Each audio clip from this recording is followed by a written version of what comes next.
Hello everyone, আসসালামু আলাইকুম। এই ভিডিওতে আমি আপনাদের সাথে তুলে ধরার চেষ্টা করছি কিভাবে দেশে সার্ভিস দিয়ে ভারতীয় বাসগুলোর বিকল্প নেই কিংবা ভবিষ্যতে দেশে ভারতীয় ব্র্যান্ডের বাসগুলো কতটা সুবিধা করতে পারবে। তবে এখানে আমি যতটুকু গবেষণা করেছি কিংবা সোশ্যাল মিডিয়াতে আমি যতটুকু রিসার্চ করে জানতে পারলাম যে আগামী দিনে কিংবা ভবিষ্যতে আমাদের দেশে ভারতীয় ব্র্যান্ডের বাসগুলো খুব শীঘ্রই রাজত্ব করতে থাকবে। যেমন আগে বছর শেষ হলে কিন্তু দেশের নামি দামি অপারেটরগুলো ভাবতো যে কে কার আগে বাইরের দেশ থেকে কতগুলো বাস আনবে কিংবা নতুন বছরে তারা কি দিয়ে তাদের পরিবহন সেক্টর উদ্বোধন করতে পারবে। কিন্তু বর্তমানে বাস মালিকরা বলছে যে এত ভাবাভাবি করার তো কিছু নেই, ভারতীয় ব্র্যান্ডের 10 ইউনিট বাস দিয়ে আমরা নতুন বছর শুরু করতে যাচ্ছি। পূর্বে আমাদের দেশের বাস মালিকরা যেটা ভাবতো সেটা হচ্ছে যদি বহরে হিনু একেজে ব্র্যান্ডের বাস না থাকে তাহলে কোনো কিছু একটা যেন অসম্পূর্ণ হয়ে থাকতো তাদের। বর্তমানে সেই জায়গাটি দখল করে নিয়েছে আমাদের দেশে সার্ভিস দিয়ে ভারতীয় ব্র্যান্ডের 68 সিলিন্ডার বাসগুলো। ডিলারে যেমন ছেঁকা খাওয়ার পর ভালোবাসার মানুষকে দিন দিন ভুলতে থাকে, ঠিক একইভাবে বাংলাদেশে হিনু ব্র্যান্ডের বাসগুলো বন্ধ হওয়ার সাথে বাস মালিকরা আস্তে আস্তে বাসগুলোকে ভুলে যেতে শুরু করলো। বাংলাদেশে এত নামি দামি অপারেটর কিংবা এত বড় বড় বাস কোম্পানি থাকা সত্ত্বেও এখন পর্যন্ত কেউ সাহস করতে পারলো না যে নতুন করে হিনু একেজে ব্র্যান্ডের বাস যদি বাংলাদেশে আসে কিংবা কেউ নিয়ে আসবে, এরকম কথা এখন পর্যন্ত কেউ বলতে পারেনি। দিন শেষে আপনার নতুন বাস নামাবেন কিংবা নতুন বাস ব্যবসা শুরু করবেন কিংবা বহরে আপনার কিছু বাস লাগবে, তাহলে আমাদের ইফাত মোটরস রয়েছে যারা আপনাকে অতি শীঘ্রই কিস্তিতে ভালো ব্র্যান্ডের বা 68 সিলিন্ডার বাসগুলো দিতে পারবে তারা। অন্যদিকে বাংলাদেশের বাস লাভাররা ঘুমিয়ে স্বপ্ন দেখতেছে যে কবে আবার ট্রান্সপোর্ট সেক্টরে হিনু একেজে ব্র্যান্ডের বাসগুলো রাজত্ব করতে থাকবে। কারণ একজন প্রকৃতপক্ষে বাস লাভারে জানে যে কানে হেডফোন লাগিয়ে হিনু একেজে ব্র্যান্ডের সাউন্ড শোনাটা কতটা ভালো লাগে তাদের। তবে শুরুর দিকে ভারতীয় ব্র্যান্ডের বাসগুলোর গায়ে হিনু একেজে ব্র্যান্ডের লোগো দিয়ে সার্ভিস দিলেও বর্তমানে ডিরেক্টলি 68 সিলিন্ডার বাসগুলো বড় করে সামনে কিন্তু লেখা রয়েছে, যেটা কিন্তু বাস মালিক কিংবা যাত্রীরা খুব শীঘ্রই দেখতে পারবে তারা। কারণ দেশে বর্তমানে 99% ভারতীয় ব্র্যান্ডের বাসগুলো সার্ভিস দিয়ে যাচ্ছে, বাকি 1% হচ্ছে অন্য ব্র্যান্ডের বাসগুলো।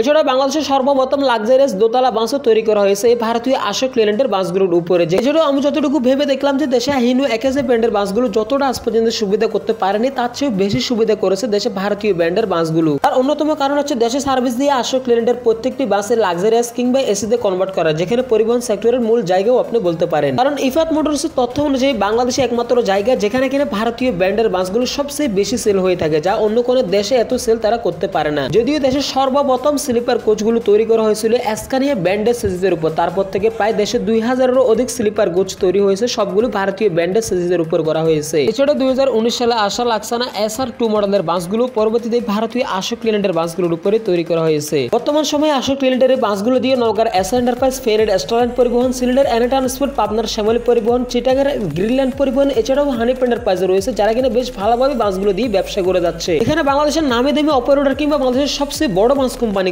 ভারতীয় ব্র্যান্ডের বাস দিয়ে সার্ভিস দিতে পারছে, সেখানে ছোটখাটো বাস কোম্পানিগুলো তো গণার বাইরে কিংবা তাদের তো প্রশ্নই ওঠে না যে ভারতীয় ব্র্যান্ডের বাস দিয়ে সার্ভিস দিবে না তারা। যার কারণে তো বড়দেরকে দেখে ছোট ছোট বাস কোম্পানিগুলো নির্দ্বিধায় সার্ভিস দিতে পারছে ভারতীয় ব্র্যান্ডের বাসগুলো দিয়ে। তাহলে দিন দিন আমাদের দেশে হুন্ডাই, ম্যান, স্কানিয়া, হিনু, ফুসু, ইসুজু ব্র্যান্ডের বাসগুলো চাইতে এগিয়ে যাচ্ছে দেশে ভারতীয় ব্র্যান্ডের বাসগুলো। তাই এখানে আমি মনে করি আগামী প্রজন্মে কিংবা ভবিষ্যতে ভারতীয় ব্র্যান্ডের বাসগুলো দেশের ট্রান্সপোর্ট সেক্টরে খুব শীঘ্রই রাজত্ব করতে থাকবে। যেখানে আপনার বাইরের দেশ থেকে একটি বাস দেশান্ত হলে কিংবা দেশে ফুসু, ইসুজু, হিনু ব্র্যান্ডের বাসগুলো কিনতে হলে কিন্তু আপনাকে পুরো টাকাটা অগ্রিম কিংবা ক্যাশ দিতে হবে, সেখানে ভারতীয় ব্র্যান্ডের বাসগুলো কিস্তিতে খুব সুবিধাভাবে নিতে পারবেন। এছাড়াও যে দুটি কারণে আমাদের দেশে ভারতীয় ব্র্যান্ডের বাসগুলো ক্রমাগত জনপ্রিয়তা হতে যাচ্ছে সেটা হচ্ছে বাসগুলোতে এয়ার সাসপেনশন এমনকি ফুয়েল কম খাওয়াতে বাস মালিকরা অনেকটা সাশ্রয়ী হতে পারছে বাসগুলো দিয়ে।